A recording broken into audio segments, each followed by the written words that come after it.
Hi, Babushka.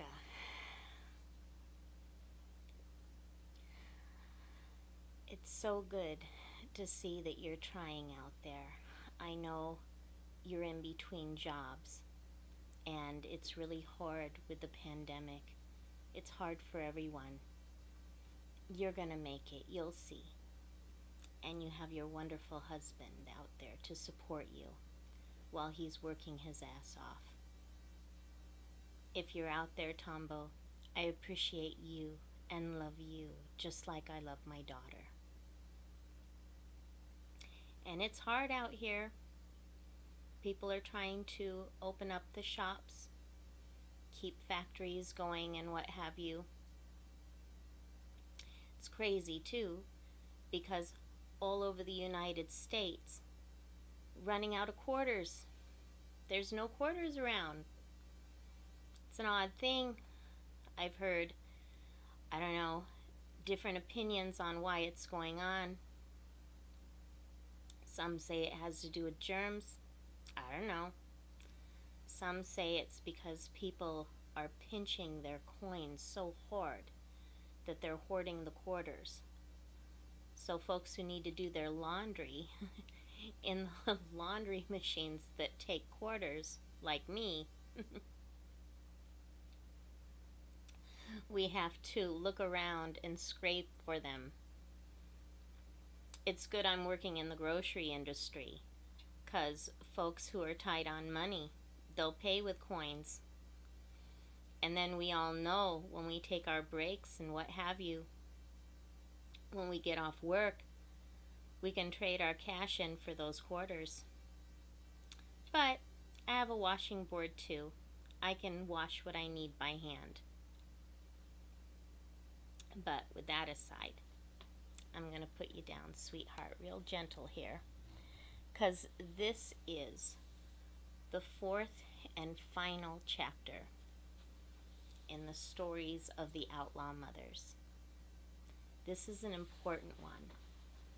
A lot of it you didn't really know much about, and maybe as a child you wondered why I wore my makeup the way I did and my mannerisms. Well, it was how I was raised and who my friends were, especially when I was going through adolescence, and especially with the trials and tribulations that your grandmother was going through. After the divorce, it was a big deal, and I'll get more into how your grandmother Sarah, how things affected her health and how they affected her social standing and her fight to survive later on in other little bits and pieces. But this is an important one that needs to be talked about. I've been trying to decide whether or not to call this town this wonderful little Mecca. It's the most integrated town in the state of Oregon in a lot of people's opinions, because it is right in the middle between Portland and Salem and right off of the main freeway. It's also one of the center points of the Willamette Valley with all those fields and crops. A lot of immigrants came to live out there for various reasons, mostly to find work. But I'm debating whether or not to call it Burnwood or Burnside. But in this, we're going to call it Burnwood. I think that fits it to a T right here. So anyways, so we're going to continue on. This is about another Mexican friend of mine. Her name was Consuelo. Her mother's name was Frida. And you wonder why. A lot of women admire the artist Frida Kahlo. So do I. I got to visit her house back in 2008 and love her artwork. I love what she stood for. She was ahead of her time. And a lot of people think she was full blooded native. That is not true. Her father was German and married her mom, who was native. He had immigrated to Mexico. And she had a very challenging and adventurous life. And despite her disabilities, because she also had a touch of polio as a child, and then as a teenager she got hit by a bus, it really affected her body. But she had a string of admirers besides her husband Diego Rivera. There were also men like Pablo Picasso and Leon Trotsky and Andre Breton, the famous French surrealism, who's known to be the godfather of the surrealist movement. But she symbolized the strength and perseverance of those women and artists within the working class struggle. I oftentimes think of Frida and her daughter Consuelo as a part of that working class struggle, and how much I love them. So, my mom and I were out in Burnside. It was after the divorce. And my mom, because I came from a tiny town of about 350 people, I moved into this bigger town of about 10,000. She was afraid of me going to the bigger schools because I was just a little country girl. She wanted me to continue going to school in Humbleton. I absolutely refused to take the last year of Catholic school down there. I didn't want to continue parochial school because of I was tired of it. I had had enough of it. She, on the other hand, had just enough money for one more year for me. And at the same time, I was kicked out of the Catholic Church too. They wanted me to be just unknown because I took the side of my mom in the divorce. And at that time, at the age of 12 and 13, I had a say-so of who I wanted to live with. Mom and I compromised. At the same time, she had been writing letters to the Archbishop up in Portland, Oregon, to fight to get me reinstated into the church, to get my baptismal stuff back on record. It made me even more angry, but we did compromise.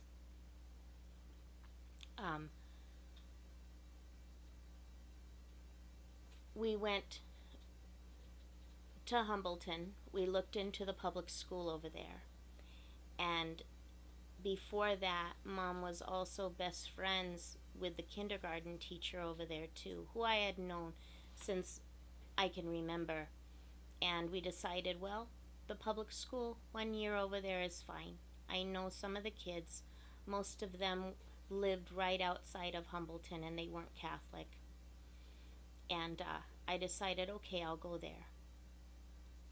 Well, I make really good friends. Some of them were in softball with me when I pitched in softball. And one day, I'm going to lunch, and I see a new girl, dark skin, beautiful Mexican girl, a year younger than me. She had the beautiful high cheekbones and the aquiline skinny nose. She called it her koala bear nose. She was sitting alone, and I decided to sit next to her and introduce myself. She had just moved into Humbleton. Um, I didn't know why, but I found out later. And amazing, tragic story, but it needed to happen for a reason. So that's how I met Consuelo. We hit it off immediately, and had the same interest in clothes and things like that. And she is a little bit different. And there's a story with her too, with the mythology of the zodiac signs, about Pisces. Now, Pisces, people think of it as the two fish with their tails intertwined together, but they don't realize what that comes from. Has to do with a demon, a guy named Typhon, evil guy. He wanted to destroy the gods of Olympus. He wanted to take over, and he lived down in the sea. He was going after the goddess Aphrodite and her son Eros. You can think of them too as Venus and Cupid. And their way of escaping his clutches was to transform themselves into fish. And that's how they got away. And at the same time, the god Pan, the goat god, he wanted to transform himself into a fish too. But he wasn't quite there. He got halfway there. And as I was talking about before with the nymph god Almathea, Capricorn, well, that in that story, that's Pan. So Pan was able to transform himself into half goat, half fish. It was just enough to escape, though. Escape the clutches of this evil guy. And so, Pisces. They go with the flow, but they know how to fight. Very strong, interesting sign. And it's ironic because, like I was saying before, I really don't get into this stuff, but I like the myths behind it. But Consuelo, she was incredible. I found out as I got to know her, and some of the other girls got to know her, that they had just moved into Humbleton. They lived right on the edge, actually next door to my softball coach, in the middle of a cornfield, in an old farming house that they rented. Now, she had two brothers, actually three, counting her little brother. He was only 3 years old, but we just referred to him as the baby. And then she had a younger sister. One of her older brothers, though, the one closest to her age, Cain, he was an important person. He was a star football player in another neighboring town near Calabasa. He went to the high school over there, and that's near where my grandparents had owned Moonshine Hollow. Football star. He ended up dropping out, though, because the love of his life, a white girl, she had gotten pregnant, and he fought the dad, his girlfriend's father, and proved to him that he could be a good family man for this young woman, this young teenage girl. And he dropped out of school in order for her to be able to continue school, and he got a regular job. She eventually had a baby boy, wonderful thing. We all celebrated for them both. But it's a good thing.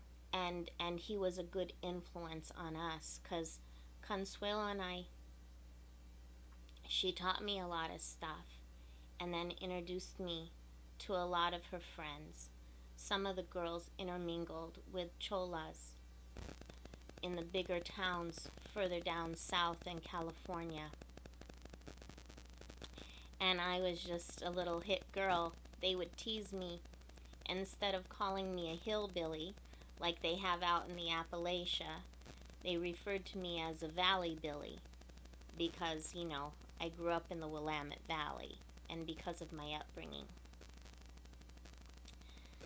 But when Mom was out in the hospital and whatnot, I skipped a lot of the development I should have gone through during adolescence for being a young girl, and I was such a tomboy. Consuelo wanted me to go out with her. We would go to the fiesta over in Burnwood, and we would go to various dances. And then, as we were coming of age, because I wasn't 15 yet, but I was going to be soon, a lot of the girls, they would go through what's called a quinceañera. It's a coming of age ceremony where they wear a gown that looks like a bridal gown, and they usually have a partner with them, a guy. Usually that's the one they're intended to marry. If they can't find, someone like a boyfriend to fill in that position, oftentimes they'll have a cousin or a brother, someone like that, but special stuff. And I used to go to these things, these parties with her. And then we'd go out dancing in Salem. And I was lucky I knew how to sew. And I was lucky I knew how to find really good fabric, because that's how I would make my outfits. And she taught me how to do my hair and my makeup, because I had no clue. And she also taught me how to master. And to this day, I'm still a slave to the curling iron. It was all about the curling iron. And it was also about the clothes iron, too, because we would iron our clothes so tight. And I grew up knowing how to iron for my dad, so that all of his clothes for work would be dapper, down to his handkerchiefs. But we would put creases in our jeans, and we'd use a ton of starch. That way we would look good at school. It was all about status and respect. My God, she was beautiful. But she was a threat in that small town because she was tough, and she told it like it was. She had experienced a life that a lot of the other kids couldn't even fathom.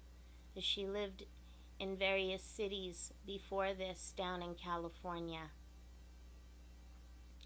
I didn't know at the time, but her and her family were in hiding. It's another thing when you talk about monsters and how they affect children. Her father was a member of what I would call a different socioeconomic class, kind of the underbelly of the drug dealing, having to do with Mexico and having to do with the United States. Because it wasn't just the Mexican men in charge. A lot of white guys were in charge too, at very, very high levels. But he was a lieutenant in the Mexican mafia. And Frida, who had married him at a very young age, she had met this guy about 10 to 15 years older than her, but she had met him when she was 14 and married him at the age of 16. And at first, it was kind of a fancy life for her, a lot of money, a lot of prestige, but she couldn't deal with it anymore. And when she wanted to leave this man, he would abuse her. I didn't really know the details about it until later on, so we're going to skip that part, and I'll come back to it toward the end. But Consuelo, she was tough and strong, and her and her friends, I loved them so much, they got a kick out of me. My nickname to them was Flaca. That means skinny. So I was still dealing with trying to get over my time of not wanting to eat and my time of anxiety and melancholy and wanting to get away from my cousins and family. They helped me out of that. Also, my grandma helped me too, and my mom. But there was already a Blanca girl in the group. But they welcomed me right in. They said, "Oh, you fit right in. It's cool." And we had so much fun together. But damn, girl, Consuelo, she would challenge my cousins in the town. And I remember one day, a cousin of mine, a real cute, blonde-haired, blue-eyed girl, tried to make fun of Consuelo because Consuelo was tough and dark-skinned and full-figured, but said a racist gesture and a comment about Consuelo's figure, because Consuelo developed at a very young age, kind of like you, very voluptuous. And Consuelo wasn't going to put up with it. So one night when we're out with her brother, and her brother wants to visit some folks, some friends of his in Humbleton, some Mexican friends, and we were getting ready to head off over into Salem to go to a dance at a club. We're near the corner store where I used to buy candy and stuff with Maddie. And this cousin of mine is around a couple of other of my white cousins, and Consuelo walked right over there and introduced herself to the rest of the girls. And then she grabbed this chick by the hair and threw her down on the sidewalk and started grinding her face on the sidewalk. Quick fight. Everybody was crying and screaming. Consuelo wasn't going to put up with her shit. She wasn't going to be put up with being insulted. And we were young, stupid kids. But Consuelo, in a way, was teaching me how to have a backbone and how to deal with this kind of bullshit. I found it amazing, because I used to fear those girls. Yeah. So, later on that night, we went to the dance. And it was so fun. My mom, she wanted me to go to these things. She wanted me to meet other young people. And Salem, you know, it's the capital of Oregon, all intermixed with everything from African American to the Mexican kids to the white kids, you know, and we would all dance together. And some people were dating other people. Sometimes fights would break out, but they would end real quick. But I had the time of my life, and that was the time of the 80s music. So whenever, you know, I feel kind of sentimental, and I remember when you were little, I would be playing a lot of that old school hip hop. and club music. I still do to this day. So,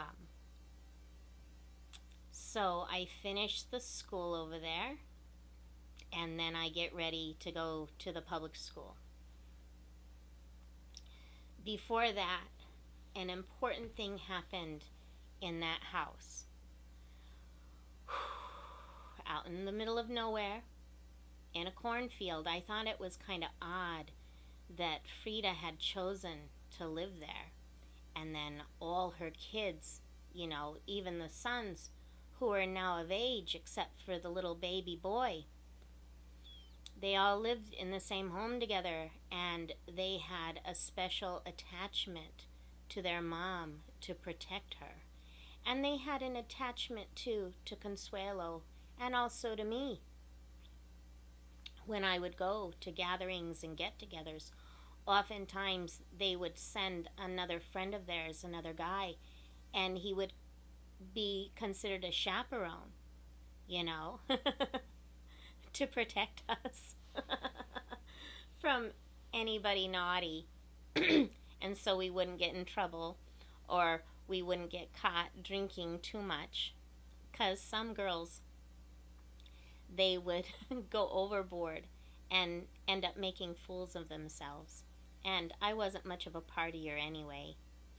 Even with pot, I got offered it a lot. I couldn't take more than a puff of it, and I was good. It actually made me hyper. I know you think that's funny. It's so true, and I don't know why, and I don't care. I considered getting away from that town and meeting new friends and wanting to learn more. To me, that was a high, and one of the best times of my life. And hanging out with her and everything, and spending weekends or nights over when I could get away from work or get away from school. It was the highlight of my life, because we'd hang out and watch movies together, and sometimes help watch her two younger siblings for her mom, and her mom would spend time with my mom too. They became really close friends. Oh, what a story this is.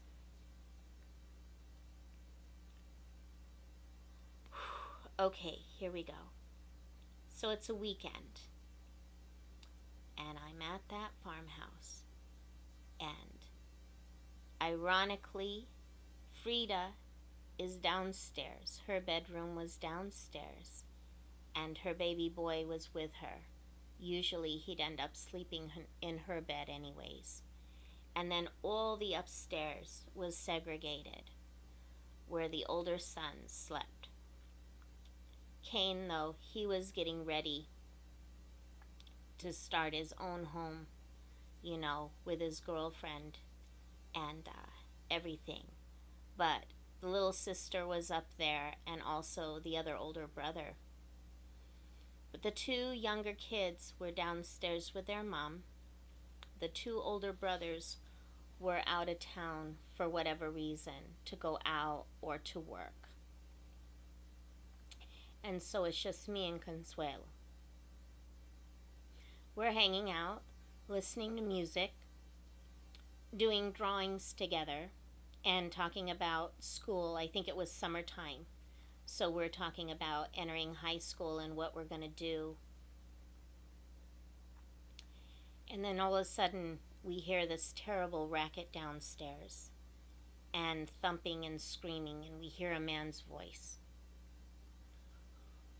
We also hear broken glass, things being thrown around like furniture.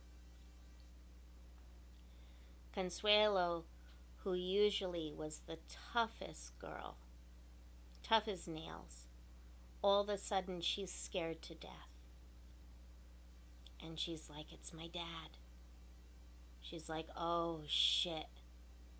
And I'm like, "What are you talking about?"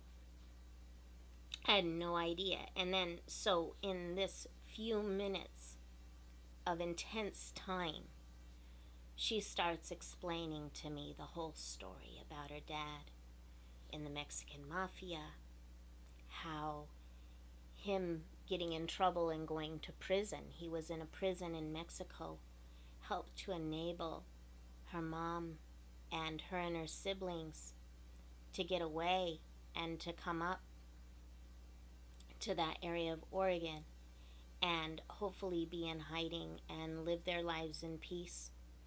They were hoping he would stay down there and rot in prison. But he had broken out,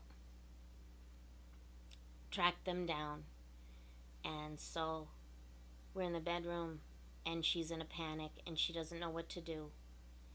And her brother's bedroom doors, the doors were all locked, but she knew where to find a skeleton key to get to the phone upstairs to call Kane. We get him on the phone. Luckily, he was over at his girlfriend's house. And he said, I can't get to you on time. I'm too far away. Then he's telling her, she hands me the phone. He's like, he wants to talk to you. And I talk to him. He's like, can you get a hold of your mom? See what she can do. I can't get there in time. Call your mom right away. See what she can do. You guys got to get out of there. It's like, I'm going to call my brother. I'm going to call some of my buddies.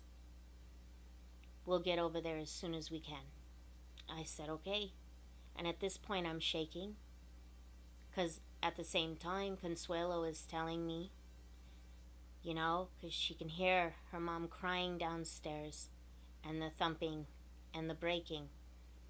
She's like, oh God, he's throwing her. He's hitting her.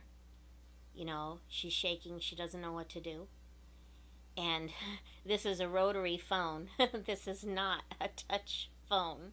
So I'm sitting there trying to dial as fast as I can to call mom. Get her on the phone.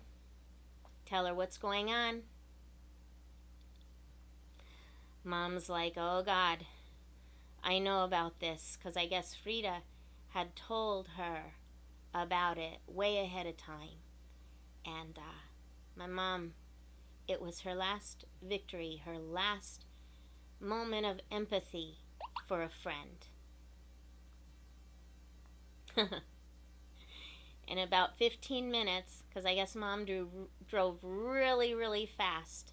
But as soon as she got to the cornfield, because there's no street lights, okay? This is out in the middle of nowhere, down a dirt and gravel road, okay? Only one neighbor, everybody else is miles away. Mom apparently turned off her car lights and drove real slow. She had a flashlight with her. Whew. She had told me ahead of time to make sure that we had a way of escaping out of the house.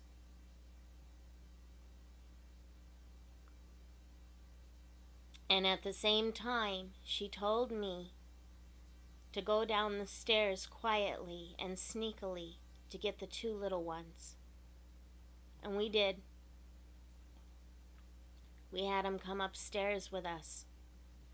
We had to find a window to climb out of. It was the upstairs bathroom window. And we made it. We held on to a tree outside to kind of guide us down. My mom was so quiet. She took the car around the back where she could see the window.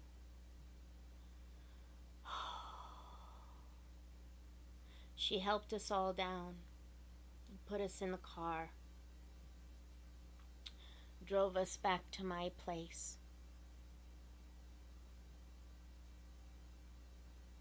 We did not sleep that night. We were up all night as she was consoling the baby. Mom was consoling the little baby boy. God bless him. And the little sister. And Consuelo and I, we stayed in my bedroom and waited till morning. Then Mom went back out there where she found Frida, helped her make it to the hospital. Sorry. It's making me so verklempt. But Frida healed. Eventually, her ex-husband, soon-to-be ex-husband, because the divorce wasn't final with them, he ended up getting rearrested and going back to jail. And the brothers, they made sure to help out their mom and the little ones and get back into the house. But Frida told my mom, didn't tell me, but told my mom that that move helped to save us and helped save the little ones, because the guy wanted to take the little kids away from her. Could care less about Consuelo or the older siblings. Really weird what people do. Absolutely insane. But I think he was going to try and use the little ones as a pawn to try and get Frida to submit to what he wanted. I think he wanted to take them back down to Mexico. It would have been harder for them to get back up to the United States. And they were citizens, you know? It's weird how things work out. But the following fall, when I started going to school, gosh, Burnwood, Oregon. What an intense, wonderful school. I met the best teachers there, and I met the best kids, such a variety. And I didn't really know anybody except for a few people. But the stoner girls and the Mexican girls, they kind of ruled the roost. Tough as nails. And the other white girls, the jock girls and the smart girls, they kind of were afraid around them, depending on what group they were in. If you looked at them wrong, oh God, they'd get you. But for me, they all liked me for some reason. And there were also other girls. We all went to different churches and stuff, and it was so integrated. It'll blow your mind. You can look this stuff up. There were also girls who were Mennonites, which is a more liberal form of the Amish. I made friends with them too. And then also the Russian Old Believers. Now this is an interesting group of people, a beautiful people. They immigrated from Russia. Their group was originally kicked out by the Tsar before the Russian Revolution. For many years, they were living in Brazil. That was the first country where they established their lives, out of Russia. And then slowly, to get more work and to come up to the United States, they ended up in Burnwood. And they dressed like gypsies, and very old school traditions. And I admired those girls. To me, they were like dolls. But they were great and fun and good at sewing. But, you know, interesting bunch, because they were multilingual. They could speak English and Russian and Portuguese.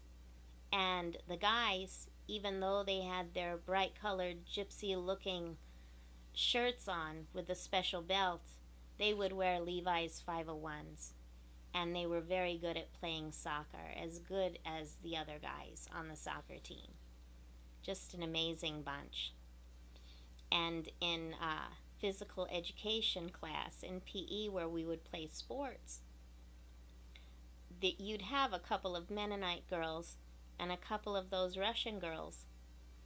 they would wear a special kind of skirt with a t-shirt, and they were just as good in athletics as the Mexican and Caucasian girls. But looking back at that, you know, when I first moved up here to Seattle at the age of 19, a lot of people I dated, men and women, when you were a little baby, and even your real dad, and then your stepdad, they always saw me as being gothic or what have you, or, you know, the term in the punk world is rockabilly. It's just old school. It's just labeling. And you know I like dark lipstick, and you sent me some really cool lipstick last Christmas. Thank you. It's wonderful. You also sent me some Wet n Wild, and that's awesome. Thank you so much, because that's the kind of lipstick I still wear today. Number 914, the color of raisins. But I started, you know, when I learned makeup and all that, it was through my friends. And that's what we wore, because it was in our budget. And it was just a good quality, or even better quality than the more expensive stuff. It used to piss off your grandma, though. She hated it. She hated me wearing my makeup the way I did, with all the black eyeliner and whatnot, and then curling my hair and using a whole can of Aquanet hairspray. God, it would piss her off. She's like, it just, no. Too rebellious. But with me, unlike my sister Jewel, I rebelled. That was my way of rebelling. And I remember getting into an argument with a boyfriend one time,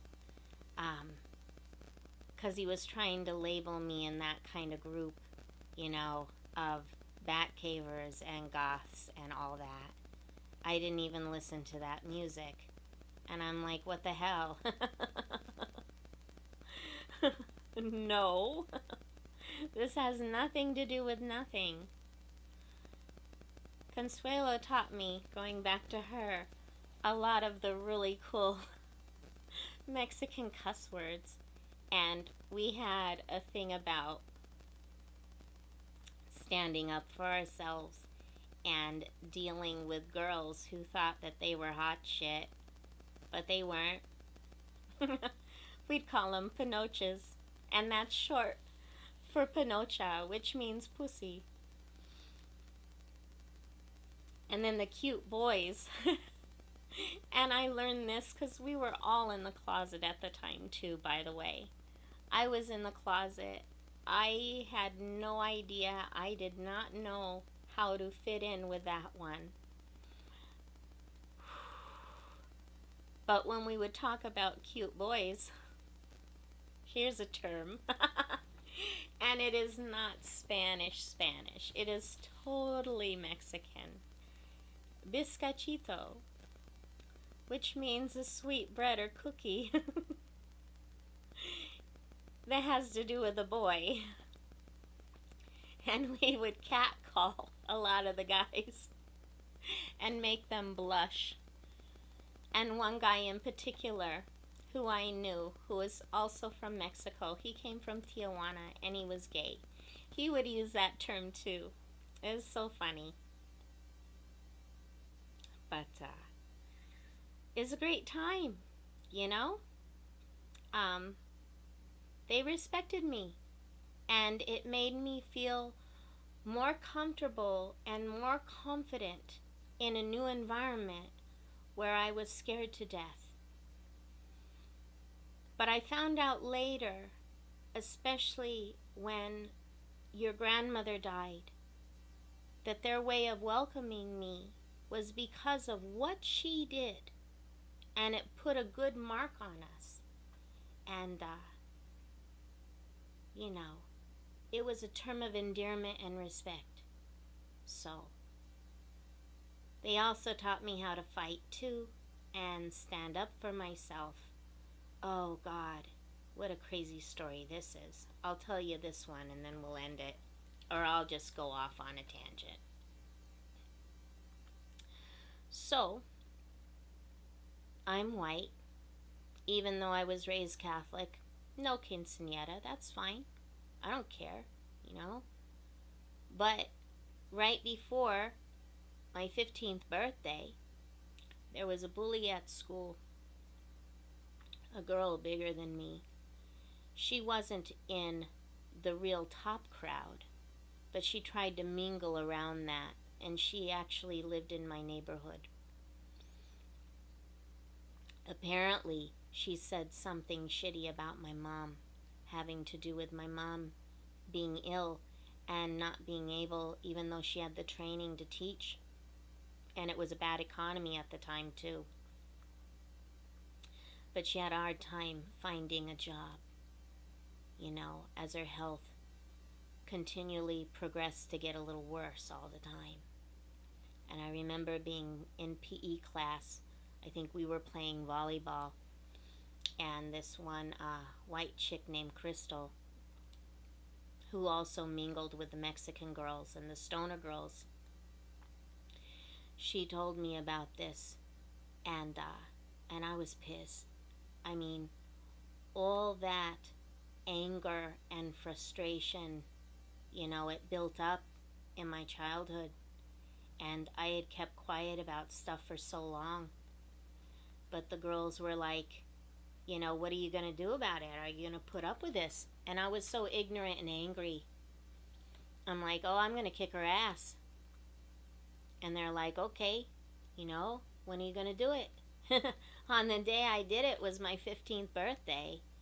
And I had it all coordinated. It was off school property when we got off the bus. As soon as she got off the bus, I get off at her stop. So I knew I could run or walk home with my friends afterwards. Consuelo was with me and a couple other of the girls, but I asked this girl to approach me, that I wanted to talk to her, and I took off my high heel pumps. I beat the living shit out of her, and she was taller than me.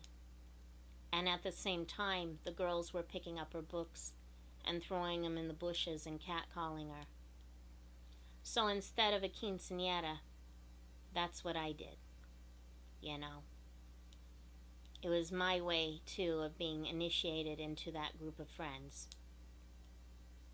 to show them that I had some chutzpah. But later on, that day I told my mom about it, thinking I had done something good. My mom was so pissed off, she grounded me. She said, how dare you? How dare you? Why did you do that? It's just going to get you into more trouble. And I'm like, well, it was off school property. The bus driver, he couldn't do nothing. He told me he couldn't do nothing. My mom was like, nope, you're going to apologize to her. And she's like, you're going to continue being grounded. You're not going to be able to do anything except go to school and do your damn homework. And she put me in my place. You know, the next day I go to school. As soon as I approach the commons of the school, is a table where the girl and her friends are sitting. They get up and they scatter and they run away. A few minutes later, I hear my name being called on the intercom to go to the vice principal's office. I get called in there and I get interrogated because they're wanting me to spill the beans on what I did. And I'm like, I didn't do nothing. It's none of your business. Wasn't on school property. Wasn't on the bus property. My business. Then later on that week, I approached that girl. And then after my mom had passed away, I approached her again. And I solemnly apologized with all my heart. I was done. You know, wasn't the first or the last fight. The last fight I had, I refused to fight. And I'll tell you about that later on, too. But, yeah, good memories. It helped to make me more tough. And it also gave me a lesson in life of what to do and what not to do, and the consequences of making a reactionary move. But that's what a lot of us did. It also said a lot about my temper. And I know you know, especially when I realized that my marriage was not a good marriage. I was filled with poison because I had no real understanding yet about my life and what I had dealt with. And I've already apologized a million times to you about how strict I was and how full of poison I was. Kind of like the mom out of the show Orange is the New Black, real spicy, and how it affected you. And you know that, and you understand it a little bit better now.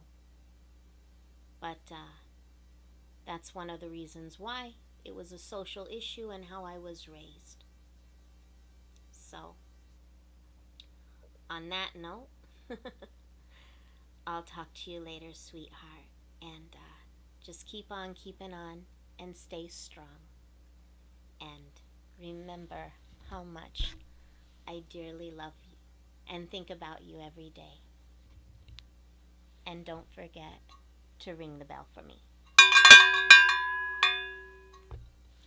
Goodbye.